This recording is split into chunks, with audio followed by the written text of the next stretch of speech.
খোদার কাছে মোনাজাতে বলি বারে বার, কেন সে প্রাণ বন্ধু হইল না আমার।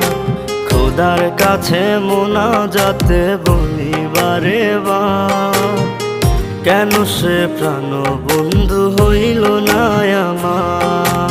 নই কি আমি তার যোগ্য, নাকি আমার এমন ভাগ্য, এত ব্যথা সইতে আমি পারবো না যে আর।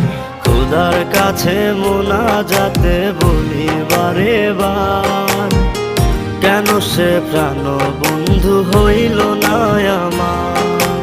খোদার কাছে মোনাজাতে বলি বারে বার, কেন সে প্রাণ বন্ধু হইল না আমার।